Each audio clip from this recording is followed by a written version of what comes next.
Hai, Assalamualaikum. Kali ini saya nak kongsikan tentang rayuan Bantuan Keluarga Malaysia untuk status permohonan tidak lulus. Permohonan rayuan dibuka bermula 2 Mei 2022 selama sebulan.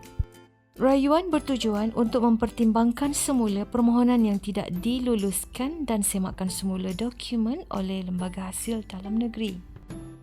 Pemohon yang layak membuat rayuan ialah mereka yang berstatus tidak lulus Bantuan Keluarga Malaysia 2022. Cara membuat rayuan adalah secara dalam talian di portal rasmi MyBKM di link pautan yang diberikan ini. Permohonan rayuan secara online sangat digalakkan kerana ianya mudah, cepat dan menjimatkan masa. Selain secara online, permohonan rayuan juga boleh dibuat melalui kaunter-kaunter lembaga hasil dengan menghantar borang rayuan BKM di cawangan yang berhampiran.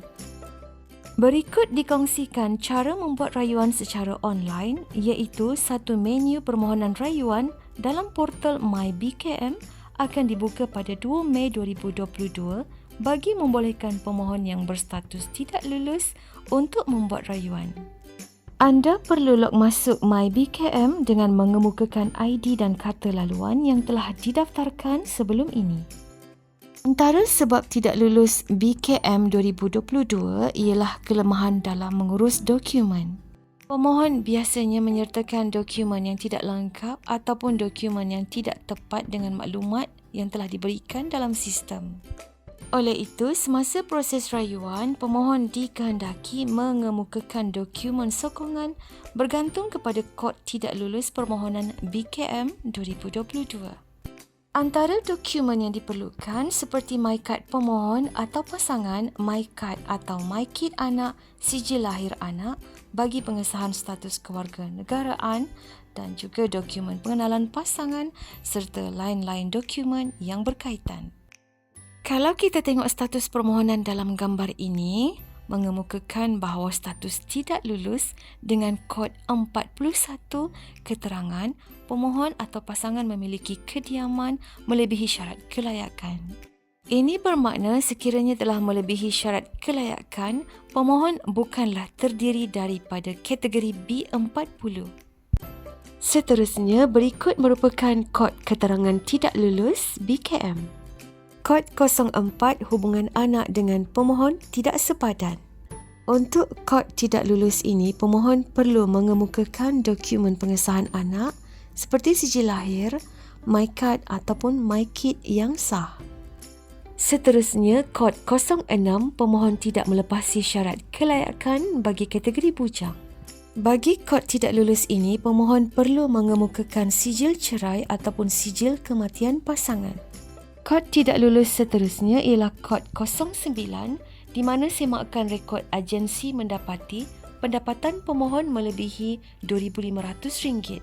Dokumen yang diperlukan untuk kod tidak lulus ini ialah salinan penyata pendapatan ataupun pengesahan pendapatan daripada majikan atau agensi-agensi yang berkaitan. Kod tidak lulus 12 dan 13, pemohon atau pasangan berdaftar sebagai pemegang saham ataupun pengarah syarikat. Untuk kod ini, pemohon atau pasangan perlu mengemukakan bukti bahawa mereka tidak terlibat dalam mana-mana syarikat ataupun dalam mana-mana perkongsian saham. Kod 15 melalui semakan rekod agensi mendapati bahawa jumlah pemilikan kenderaan pemohon atau pasangan melebihi kemampuan golongan B40. Pemohon perlu membuktikan dengan menyertakan dokumen kenderaan seperti geran kereta atau lain-lain dokumen yang berkaitan. Seterusnya, kod 18, pemohon tidak bekerja atau tidak menetap di Malaysia. Untuk kod 18 ini, pemohon perlu membuktikan dengan menyertakan dokumen pengesahan majikan sekiranya masih bekerja dan menetap di Malaysia. Kod 20 semakan mendapati bahawa anak pemohon atau pasangan mempunyai pendapatan yang tinggi. Pemohon atau pasangan perlu membuktikan dengan menyertakan slip pendapatan ataupun pengesahan pendapatan anak. Kod 21 dan 23 pemohon wujud sebagai pasangan di permohonan lain dan pasangan wujud sebagai pemohon di permohonan lain. Untuk kod 21 dan 23, pemohon perlu mengemaskini maklumat permohonan dalam sistem BKM. Kod 31, status perkahwinan perlu pengesahan. Ini bermakna pemohon perlu mendapatkan pengesahan sijil perkahwinan daripada majikan atau pegawai kerajaan grade A atau ketua kampung atau JPKK. Kod 32, pemohon perlu menyertakan tarikh perceraian di mana pemohon perlu menyediakan ataupun melampirkan salinan sijil perceraian.